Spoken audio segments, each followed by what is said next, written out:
Hi, I'm Jordan Brady. I'm a filmmaker. You know me as the director of I Am Comic, I Am Road Comic, and the new I Am Battle Comic. And right now, you're watching Mr. Media. I'm Bob Andelman, and this is Mr. Media Interview. You can see, hear, and read more than 1,000 of my previous celebrity interviews at mrmedia.com. That's mrmedia.com. Subscribe to the show on YouTube, Apple Podcast, iTunes, Apple News, Google Play, or Stitcher, and follow us on Twitter and Facebook. On today's show, I'll talk to jazz hands Jordan Brady. He has carved out a unique niche for himself as a director of documentary films that tell of the real lives led by the nation's stand-up comics. His first was I Am Comic, followed by I Am Road Comic, and the latest is I Am Battle Comic, which follows comedians into combat zones as they entertain American troops. The latest film opens nationwide on August 8th. Stick around. At some point, I assume we're going to get a documentary titled I Am Jordan Brady, Comic. Brady, a sometime comic, has made several documentary films over the last decade following stand-up comedians in their lives on and off the stage. These include I Am Comic, I Am Road Comic, and his latest, I Am Battle Comic. In the new film, Brady is once more behind the camera and occasionally in front of it, this time going on tour with comedians entertaining American troops in live battle zones overseas. Battle Comic shares the jokes, but also the motivation that causes a comic to leave home and tell jokes in less than ideal situations, bringing humor to men and women who are protecting American freedoms and beliefs. The tour company includes Jeff Capri, Bob Capote, Don Barnhart, and Slade Ham. Also interviewed are George Lopez, Tammy Pescatelli, Jennifer Rawlings, Wayne Fetterman, and Dave Attell. This is Jordan's third time as guest on the show, although he only remembers the first time. Jordan Brady, welcome back to Mr. Media. Thanks, Mr. Media. Thanks, Bob. I do remember all 3 times on the show. Yeah. This one presently and the other 2. And thank you. Thanks for having me back. It's always fun to chat. I love catching up with you, and I know, and we can talk about this later, I know you're even doing a podcast yourself now. I do a filmmaking podcast called Respect the Process. Yeah. So, it's very, very niche though. Yeah. Very niche.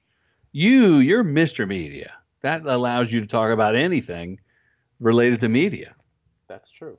Corporate moguls, entertainers, authors, celloists. Go on, let's talk more about me. What else you got? Well, you're a good interviewer. Sure. You told me, and people should know this. You have done over 1,300 interviews. That's true. Wow. That's not a lie. That is true. That is good. All right, let's talk about I Am Battle Comic. What the hell were you thinking? Why would you? First of all, horrible name, horrible title. I Am Battle Comic. It just sucks. I talked to the producer about that. Well, that's me. Yeah. and I wrestled with myself about it because there's like rap battles, and now there's comic battles where they like tell your mama jokes to each other, and they cut each other down. And it was Jeffrey Ross is a wonderful comedian who's done a lot of USO tours. He has a show on Comedy Central. They call the roast battle. Roast battle? Master? Is he the roast master? He's the roast master. Right, yeah. And I thought, will people get confused? I'm like, fuck it. Not enough people even know what I'm talking about right now to confuse it with I Am Battle Comic. And since I had I Am Comic and I Am Road Comic, this one couldn't be called Let's Hear It for the Troops, right, or some other document. I had to keep the trilogy in the I Am Comic family. That's true. Well, and it helps too in any list of films that says I Am Comic, I Am Road Comic, I Am Battle Comic. It won't appear. That won't work alphabetically, but the idea is right. Yeah, and when the accomplishment of a trilogy is so fulfilling. And this one is like the return. It's sort of my Return of the Jedi of the comic movies. There will not be a I Am Jordan Brady comic. In fact, I think next I want to do I Am Podiatrist. I want to do something totally unrelated to stand-up comedy. At the end of this one, is there like the ghost of Rich Scheidner? Because yes, just like at the end of Jedi. I'm with you. Yeah, when Obi-Wan comes back. I wanted to have Rich Scheidner from I Am Comic, still available on iTunes, by the way. I wanted to put him in like a little circle, like when the person does sign language. I wanted Rich to comment. And Rich is friends with all the people you mentioned that I toured with. I went to Afghanistan. Like Bob Kubota and Rich Scheidner would get texts and Facebook messages, and we would imitate Rich on the road. He would make fun of me like, is Jordan doing real jokes? How's he doing? Enough of this nice guy crap. How's his act? That's me doing Rich. That's Rich's voice. Yeah, I could hear that. That would be cool, actually, to have him, like, did you ever see the Babe movies? The pig. Of course. In the corner, at various times, they would have these three little pigs who would be commenting on the film throughout. Oh, that's funny. I don't remember that. It'd be great to have maybe you'd have three of them. Maybe you'd have like it's a Greek chorus of sorts. You have Scheidner and like Saget and a third guy, in the corner during the next film when they all keep talking. There's a funny comedy special from years ago, and I might be on Netflix or something, by the Sklar brothers. No. The twin brother comedians. Sure. Where they did it like a sports cast, and they would comment. They would cut away during their act. And they would comment as sportscasters, like, well, the first couple of jokes hit pretty well. Randy followed up with a punchline that really knocked him out. And they commented on themselves like that. Kind of. It was funny. But it's been 10 minutes now, and boy, poor guy's dying up there. Yeah. Can't believe he's using that kind of material. All right. Let's come back to what's the name of this movie again? I Am Battle Comic. Right. Horrible title. However, so Battle Comics, though, there's a reason that you use that name, right? Yes. Don Barnhart is a comedian who has been performing for the troops, I think, since like 1993, which makes me think, what a shitty agent that he has, that he keeps going to like Iraq and Afghanistan and parts unknown. But he's been doing it so long that he will also produce tours. So he'll bring the comics over. He handles all the arrangements, travel. We don't even know where we're going because there's like a government involvement that we're kind of in the dark.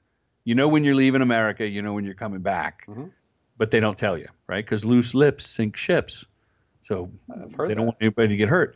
And Dave Attell does the same thing. Jeff Capri does it. They produce strips and pick the comics, and it's not just like anybody that wants to do it. They pick the personalities that will mesh together because you're on the road living out of a backpack, really. Like, it's not like even staying at a shitty condo or bad motel on a road gig. You're in the barracks. You're on the military planes. There are nice hotels. There are some swanky hotels that you stay at, but at any moment it could be, hey, today get up. We can't tell you where we're going. And next thing you know, that kind of music's playing, and there's camels, and there's people with guns, and there's jeeps driving by, and you just do your act. Does it change your view of the comedy condo in the United States, or is it better or worse? It makes the comedy condo look like a 5-star Hilton. I mean, and I didn't share a room. I had my own room, but by room I mean a room with a bed and a case of water. That's all you needed. Like, there's no bathroom in the room. And then we would stay at a nice hotel that had, like I said, had a breakfast buffet and everything you could want.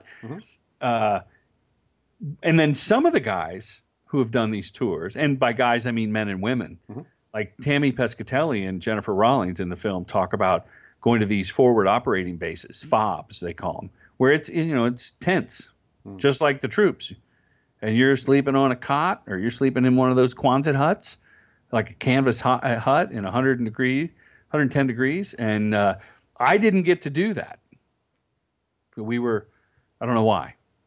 I guess I should have that answer. I'm going to get. I know something about these stories. It could be a matter of they weren't safe at the time. There weren't troops in place. Maybe for whatever reason, it was just bad timing or good timing for you guys. I don't know. We were supposed to go, and we were going to board these Apache helicopters to take us to a forward operating base.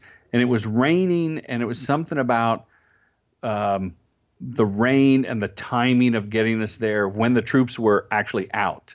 Like, by the time we got there wouldn't be anybody to do a show for. And Wayne Fetterman said, maybe they just saw your act and they wanted to spare the troops from your lame jokes. Not you, of course, the other guys. No, he meant me. Oh, he meant you? Meant me specifically. Yeah, the other guys are pros. All right. So how difficult was it for you to arrange to do this? It must have been a lot of hoops to jump through since you were filming. I have to thank Don Barnhart for sort of paving the way. He asked me if I wanted to do it and said, would you film it? And I said, of course. And I was thinking I would just tag along with those guys. And he said, well, in order to get the clearance, the government's not going to pay you just to film it, but they'll give you a per diem if you're a comedian, and then I can cover your travel. If you're not a comedian, I can't cover your travel. So it was a stipulation that I had to perform. Now, I haven't done stand-up since I Am Road Comic, and that was cobbling together half-assed bits. So I wrote some new material. I promised I wouldn't go to myself, that I wouldn't go back into the well of my 1990s humor, as my kids call it. But I did a couple times. I did some to make the other comics laugh. Who I've known them. I've known Bob Capote 30 years. Same with Don. So Don really helped pave the way with Armed Forces Entertainment, the Department of Defense. I wrote a proposal explaining that the tone of the movie was more, I don't want to say a love letter to, but it's a celebration of the relationship between comedic entertainers, and all entertainers really, but I focused on comedians, and the military serving away from home. So you start with Bob Hope. Everybody knows Bob Hope.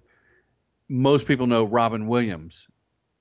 I mean, he was so committed to making the troops laugh. He would go anywhere in the world, to the furthest outpost, to entertain a group of guys, and he'd just stand up on a pallet or walk in the middle of a room, and it makes the men and women that volunteer, like, it's not like Vietnam or Korea or World War II when there was a draft.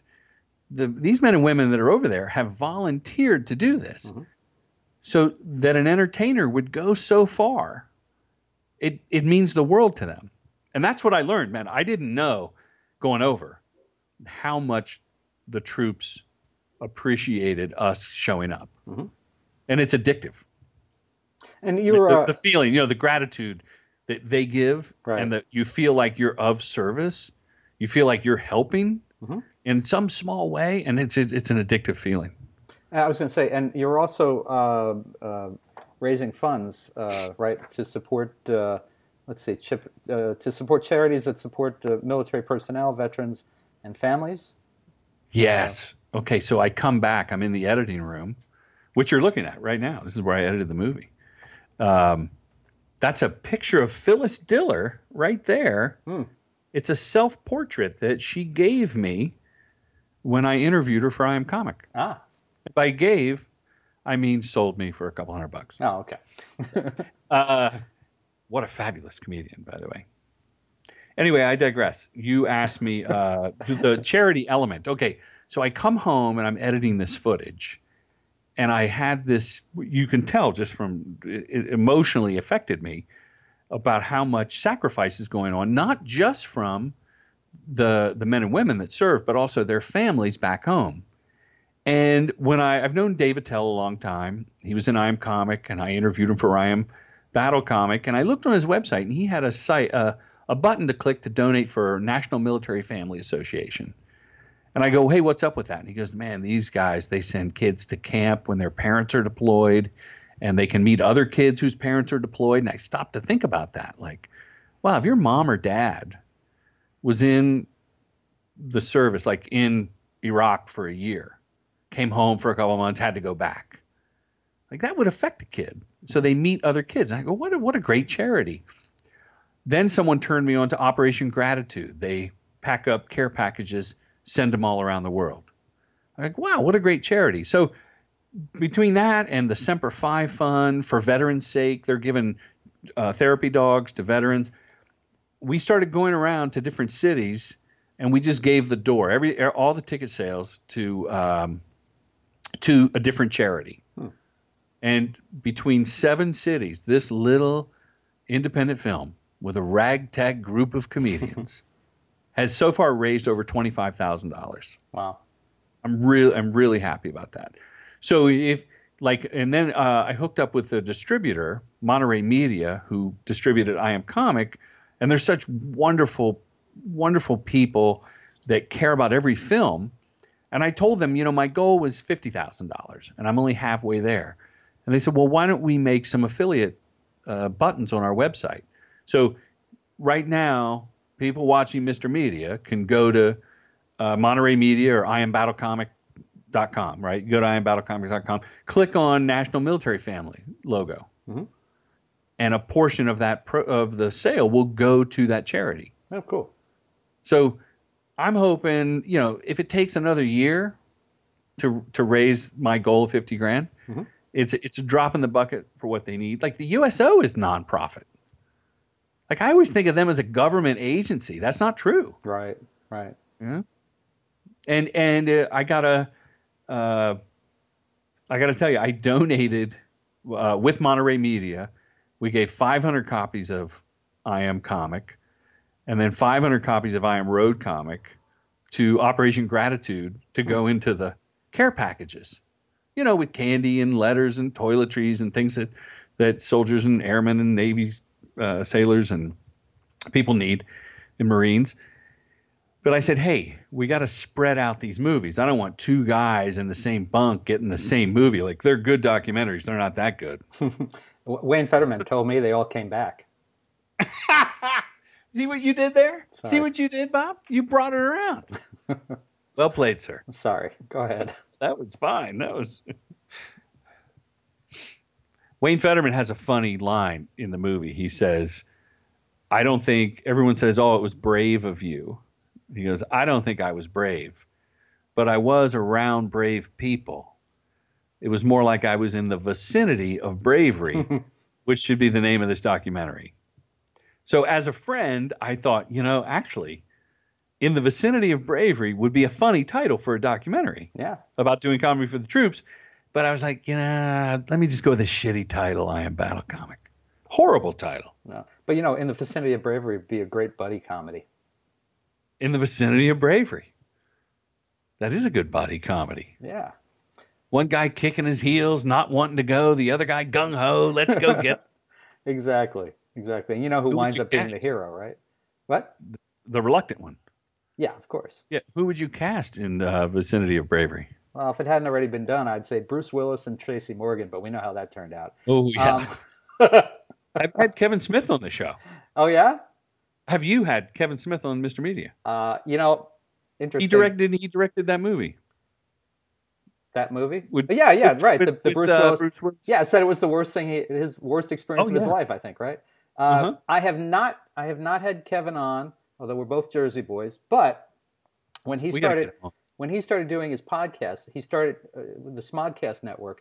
He started doing the podcast with his wife, and they were offering this deal where for $100 they would do a commercial for anybody. So I thought, shit, I'd like to have Kevin Smith and his wife do a commercial for me.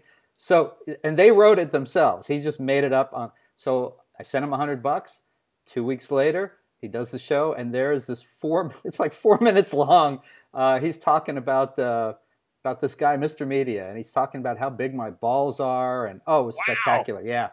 Yeah, folks, if you're interested in that, so he got it right. You can go to the MrMedia.com or the YouTube channel and just search Kevin Smith. It'll come up. I separated. That's funny. Does he still do that? No, he's no longer talking about my balls. Well, publicly. Yeah. What else can I? I don't know that. I don't think that they're doing that anymore. What else can I tell you about I Am Battle Comic? Oh, is that what we're here for? Yeah. What can I tell you about I Am Battle Comic? What were the rules of engagement for the comedians? Because I know it's different than like taking singers out, because comedians are used to speaking their mind and saying what they want. I assume that there were some specific rules that they were asked to follow. You're absolutely right. Don't make fun of the president. Don't talk about politics. Don't talk about any sort of assault on especially women, because there's a sexual assault problem on some bases, Right. and the military is openly addressing that. And Bob Kubota and Slade Ham have a conversation about these rules in the movie. Bob, I don't know if you saw that part, but that's where I got the you're question. teeing me, yeah, you're teeing me up. They say, why Eagle? Bob says, well, why would I talk about that anyway? Which I don't want to go and make anybody feel bad. They want to be taken out of either make fun of the military or don't talk about it in any way. They want to be taken on a trip back to America with your jokes. Mm-hmm. So talk about the neighborhood, talk about growing up, talk about the food, talk about the culture that they're missing back home in a funny way. And one of these sergeants, I mean, this big guy said afterwards, he goes, this is exactly what the men and women needed in the middle of their, year deployment. Like this was a virtual reality trip back home. So yeah, and you don't want to cuss like I did. I just made some gesture towards pornography, and a civilian woman got upset and filed a complaint. Like she worked on the base in some like capacity at the recreation center or something, and she filed a complaint. And so the people from the tour and Barnhart sat me down at breakfast the next day and said, hey, just kind of watch it. You want to be PG. But when you go to those forward operating bases, you want to pull out all the stops. The commanders will say, look, these guys have been in the shit. They may have lost a buddy in the last few weeks. Just let loose and talk about whatever you want to talk about. And the reference, I think you made to just referencing pornography. That was when people were coming in late or coming across, and somebody came in funny. Is this the right one? Where it was like making the pornography sound boom, ba-chuck, Yeah, oh, she was late because maybe she was having sex, and that's why she was late. And she just stared at me the whole show, and she stared at the other comics, and they didn't even address her. Mm-hmm. Yeah, but I mean, I don't want to make fun of that person. They have their right to say whatever they want to say. But yeah, I thought it was very nice that you did not show her. Because everybody seemed to clearly know. Because then after that set, was it Don who talks about this lady who came in there looking like she wanted something to complain Slade Ham, about? yeah. Slade Ham, I'm sorry. Yeah. And she came in wanting to get mad about something, sat there stone-faced the whole time, and then the next morning there was a complaint. And it was about that, it was just funny. You didn't use any words, you just made the sound that people associate with, like porn movies. Well, ironically, that was my sort of signature bit back in the 90s before it became ubiquitous. And so the other comics were like, you have to do that bit you used to do back in the day. And I said, I'll never do the bit, but I'll allude to it just so you guys will laugh. But people seem to get it anyway. And she was the one in the audience who was watching the show like this, right? Yeah, exactly. Yeah, okay. Exactly, just like a dog looking at a fan. So when you have to leave all that stuff out, does that leave enough for the guys to talk about? Oh, yeah. Yeah, I mean, so 4 comics plus myself. Now, here's an interesting thing and I don't even know if it's addressed in the film, but you might pick up on it. Like a volleyball team that rotates the serve, when the battle comics go out, they'll take turns. Whoever closed the show the first night will then move to the front. And whoever was third closes the show, and then so on. So it's like a little rotation thing.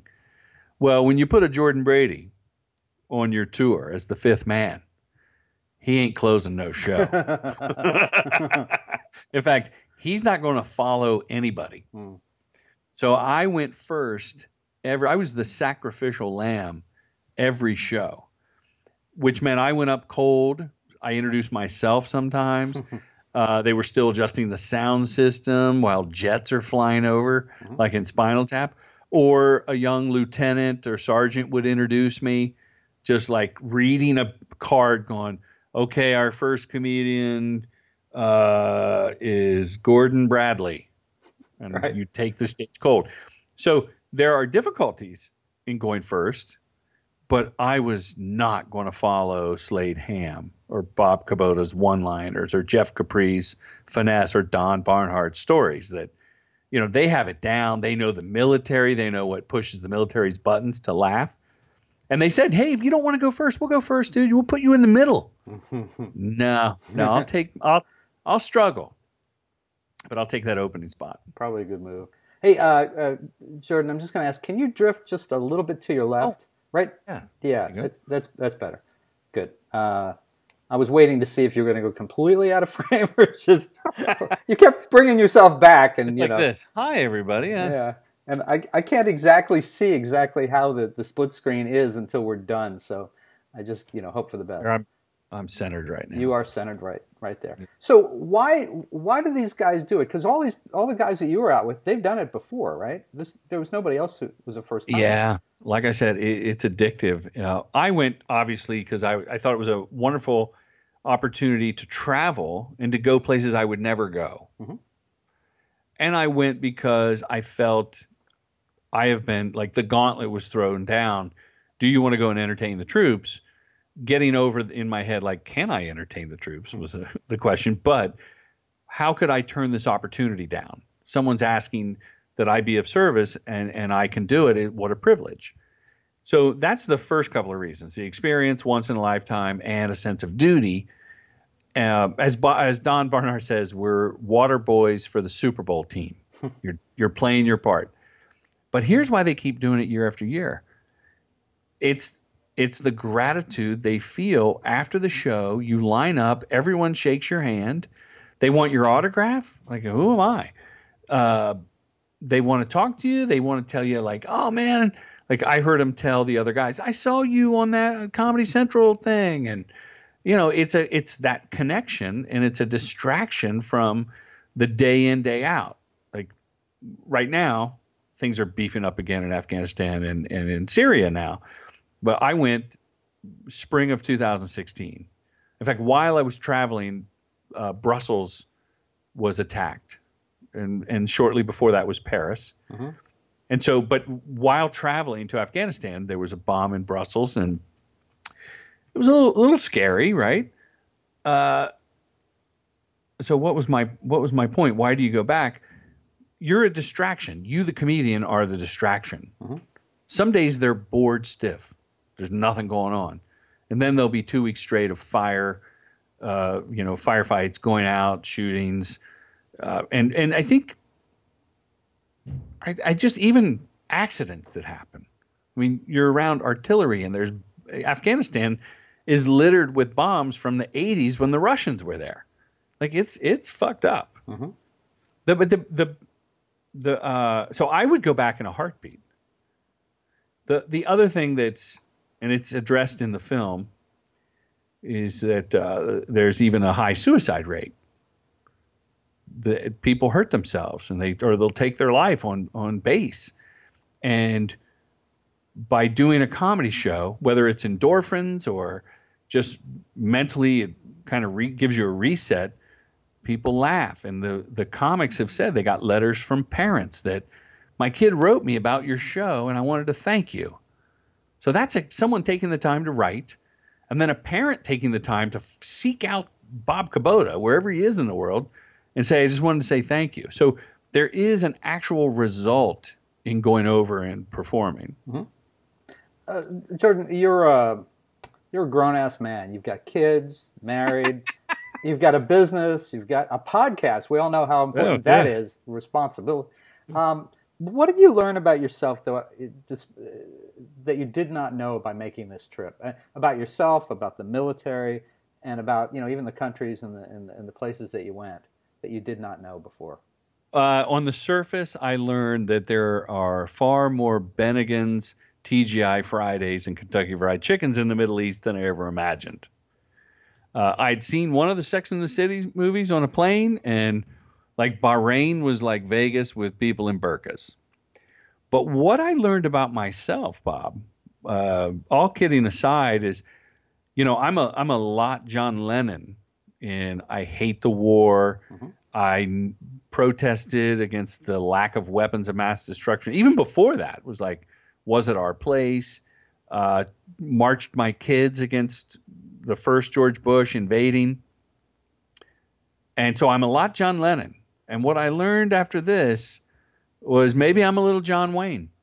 Maybe now and I'm not talking Team America World Police, but maybe, yeah, kind of I am. Like, America, fuck yeah. That we are the leaders with military might, and if we let our military do their job, the war might be over quicker. Mm-hmm.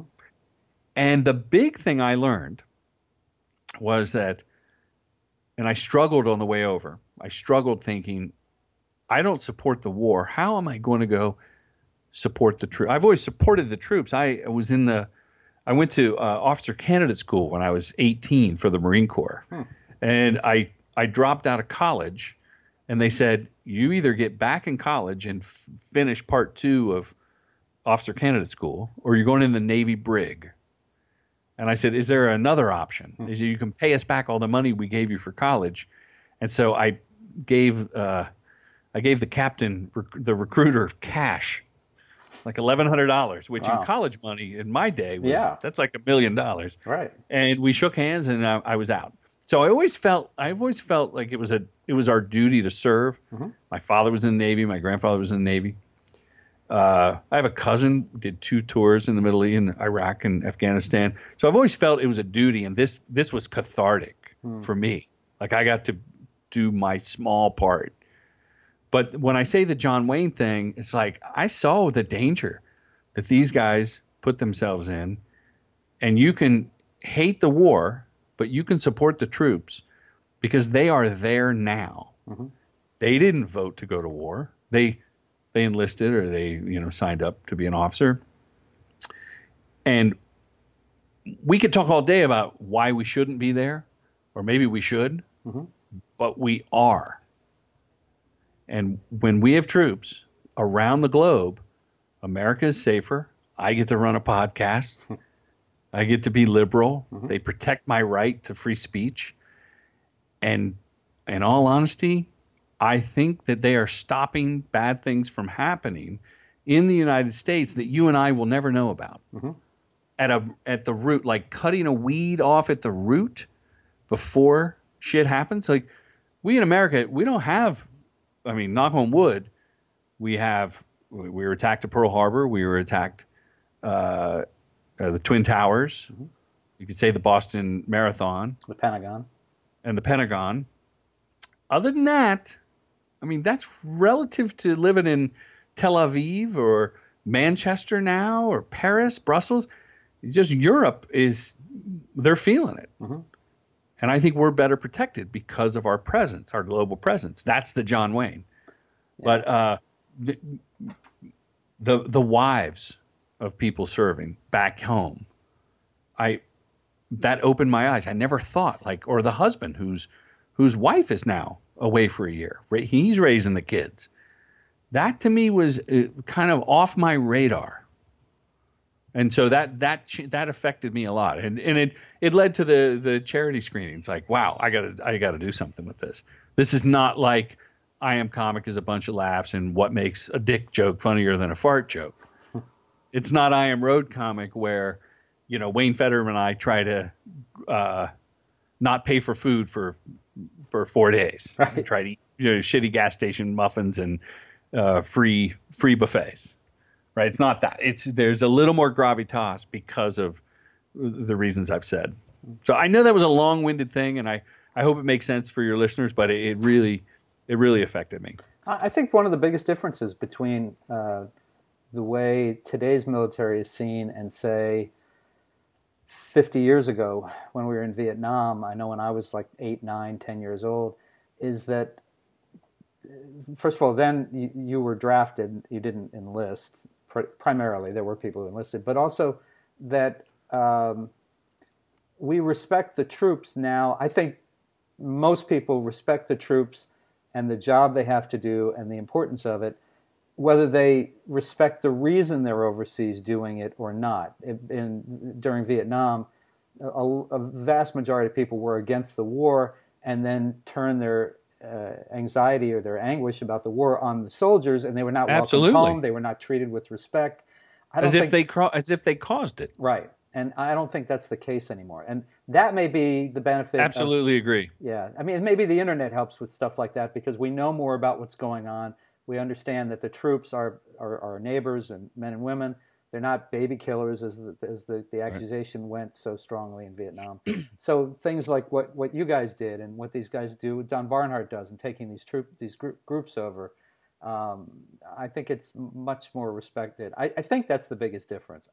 I could be wrong about that. No, you're absolutely right. We did a screening in Phoenix, Arizona, at the Harkin Theater for the Semper Fi Fund, and a wing commander in the Air Force stood up and said, we did a Q&A, like Bob Kubota was at that one, Slade Ham came to one, Don Barnhart was at, Jeff Capri. Tammy's flown out to be at these screenings with me, Tammy Pescatelli. So we're doing a Q&A, and the wing commander stands up. He says, I don't have a question, I have a statement. I served 4 years at Bagram where you shine. And I hope, he turns to the audience, he goes, this movie gives you a glimpse of the day in, day out duties of a person in the service. And I hope you as civilians understand what we're doing now. And then a guy in the back stands up and says, I was a Vietnam vet, and when I came home, there was nothing like this. And the crowd gave him a thunderous round of applause. And that was cathartic, I think, not only for it was a Marine from Vietnam. And so this guy's 60 something. I think it was the first time he ever heard that kind of applause for him as a serviceman. But it was also kind of cathartic for the audience. Like, we get, and this is a random congregation of people that have gathered, right? But we all felt like, hey, we got to give this guy his due. And so I'm really proud of that. I'm proud of that the film can be used to start a conversation. And that's what I love about the screens. And I hope that through online, through podcasts, through comments on this conversation, that other people are aware of it. I have also been exposed to I hope this makes sense, the Hollywood narrative of the veteran coming home with PTSD, which is real, but troubled, can't get a job, no one wants to hire him. That is a real thing, but I'm learning that that's not the majority, that veterans are coming home. And so I've been exposed to groups like Team Rubicon, is all volunteer, started by vets organization, where they will go to wherever there's a natural disaster, and they kick FEMA's ass. They go in, they're organized, they're on a mission. I met another filmmaker who did a documentary about small organic farms being started by veterans, and they can run their own business. They're leaders in our community. They have a skill set. Team USA, or Team Red, White, and Blue, another one. And so there's all these organizations that are doing such great things that it's different than Rambo, right? That the guy that's whacked out from the war. And so I think that's an important conversation too, for people to realize that some of these people are coming home and not only plugging into society, but they're succeeding in making it better. Absolutely. Yeah. Absolutely. All right. So as we kind of wind up, you talked about I Am Battle comic being your trilogy, the third in your trilogy. Will there be another I Am comic film? Do you have another one in mind? It's cleaner to end now, isn't it? Not do another one. But I do. I do. And I think I would love for someone to fund this, because I've funded these docs myself. It's just easier to not ask anyone for money or their opinion. And yes, I am son of comic. Oh, what will that be, I wonder? Okay, Jeff Capri talks to his dad, Catskill's favorite. Right. In I Am Battle comic, Jeff Capri Skypes with his dad, legendary comic Dick Capri. And I started thinking, well, Ben Stiller is the son of a comic. Pauly Shore is a son of a comic. Damon Wayans Jr. is hilarious. There's women who I can't, Stephanie Wilder is who I'm thinking of, but I can't remember who her father is. She's a comedian, a writer, and a producer. Wasn't her father Van Wilder? No. Oh. No, really? Sorry, Stephanie. Just trying to help. Yeah, no. I'm sorry, I'm blanking. No, he has a different last name, I believe. So there are a ton of second generation funny people, Mm-hmm. and I think that would be an interesting documentary. And I asked Dick Capri while we were Skyping, is comedy genetic? Mm-hmm. And he pauses perfectly and says, no. Yeah, I know, that was great. That was a great moment. Oh, I got one for you. Wait a minute. Please. God, what is her first name? Colonna. She was a regular on Chelsea Lately. Oh yeah. Her uncle was Jerry Colonna, Bob Hope's sidekick. Jerry Colonna. Right? There's another one. Does that make up for the Van Wilder joke? It does. I have a list, and it's funny because Jeff Capri and Dick Capri are doing. I think they're doing Atlantic City in the fall, and I told my wife, I go, I really kind of want to go and shoot it, and she's like, well, you went and shot I Am Battle Comic, then you gave the money away, you screened it. Are we ever going to get Slurpees and pizza and new clothes? And so I think that would be a good one. Here's the ones that aren't going to happen. Okay. I Am Boat Comic. Okay. On a cruise ship, because you'd have to get permission from the cruise ships, and Princess Cruise Line or Viking or whoever they are. They're nice people. They don't want me to show the underbelly that would make the movie great. Right. Sorry, you know who. Yeah, cross it off the list. I Am Open Mic Comic. If another comedian pitches me I Am Open Mic Comic, I'm going to vomit. If they're not interesting enough to pass open mic and they're still open mic comics, what makes you think they're going to be great in the movie? So that's called I Am Unwatchable Comic. All right. I was going to do Weeby Comics on the African American scene. I wouldn't do that. And I thought the title Weeby Comics was just enough to piss people off. Yeah. All my black comic friends think it's a funny title, but can I pull it off as a white man? No, and probably not, and probably doing it in blackface isn't going to help. Never going to do it in blackface. No. Women, like Sheeby Comic, I thought of, about female comics. However, Bob, I purposefully, in I Am Comic, did not segregate by gender. If you're a comic, you're a comic. You're right. Funny is funny, right? So I don't really even believe that that's a thing. Bonnie McFarlane did a great documentary called Women Aren't Funny, where she examined the gender bias in comedy. It's a great documentary. So I feel like, okay, that's covered. Here's one that won't happen. I Am Mimic. I interviewed Jay Moore and Roger Kabler, who was the first guy to do Christopher Walken. And I was trying to then get Kevin Pollak. We were going back and forth. And then everybody's doing impressions now. So it's like, okay, cross that off. It doesn't. I Am Magician would be good, but you can't really show the secrets. Yeah. I Am Ventriloquist would be funny, but those guys are nut jobs. Ever spent a week in a comedy condo with a ventriloquist? No. They fucking talk to the puppet all the time. Well, you got to stay in character. Yeah, let's go get burgers. I could go on and on of the ones that and people pitch all the time. They pitch me movies. Well, so will there be a I Am Comic Annie? Yes. Yeah, like baseball Annies. Yes, of course. Right. Okay. All right. I Am Mr. Media. I Am Podcaster. Oh God, that would just actually smell bad too. What? Earbuds is a great documentary about podcasters. Yeah. Done by the Comedy Film Nerds. I did not hear. I have not seen it, but I have heard of that one. Really good. Yeah. A lot of good films. You should talk to those guys. They're so nice. Chris and Graham. Yeah. Nah, who needs? Anyway.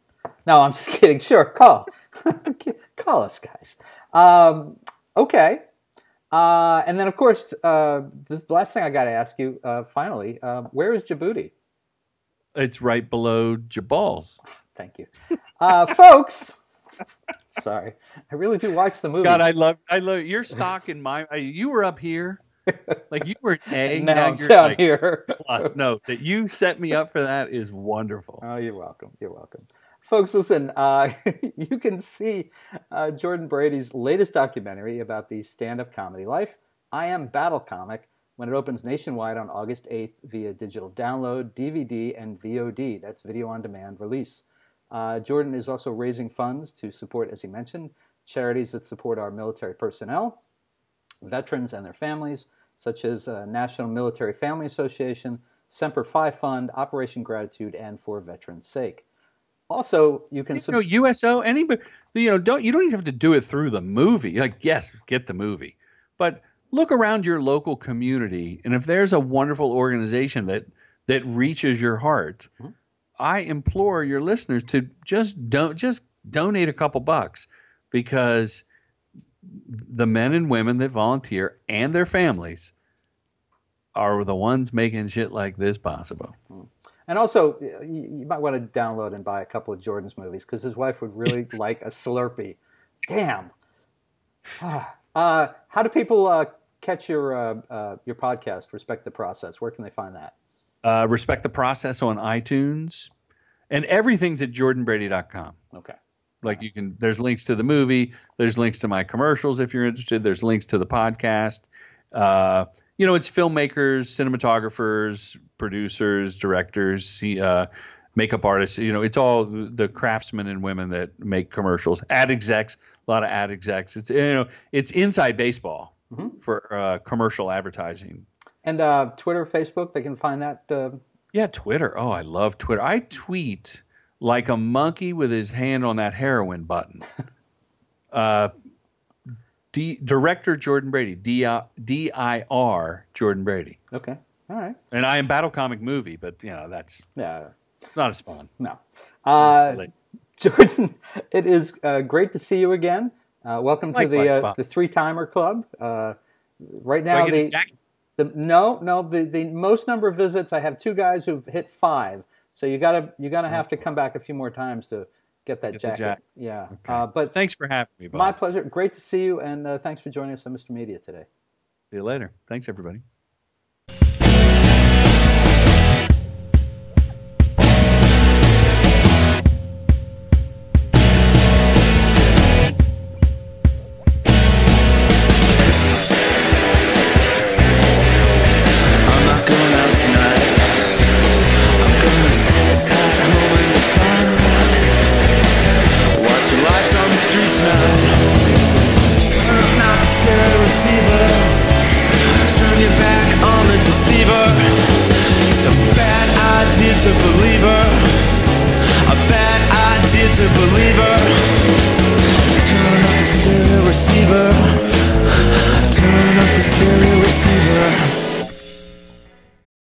Mr. Media is recorded live before a studio audience full of stand-up comedians who love Jordan Brady's documentaries, but think he should leave the costuming and the joke-telling to them, in the new media capital of the world, St. Petersburg, Florida.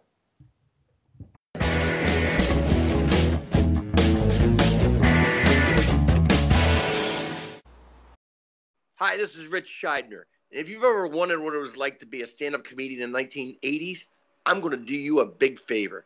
Instead of billions of dollars for a time machine, you can just spend $24.95 and buy my new book, Kicking Through the Ashes, My Life as a Stand-Up in the 1980s Comedy Boom.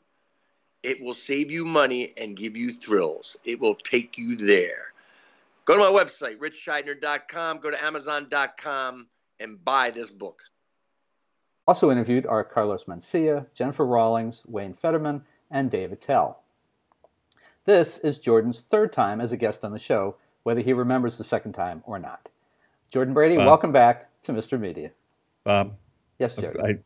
Carlos Mencia is not in this movie. I think you should read it. It's George Lopez.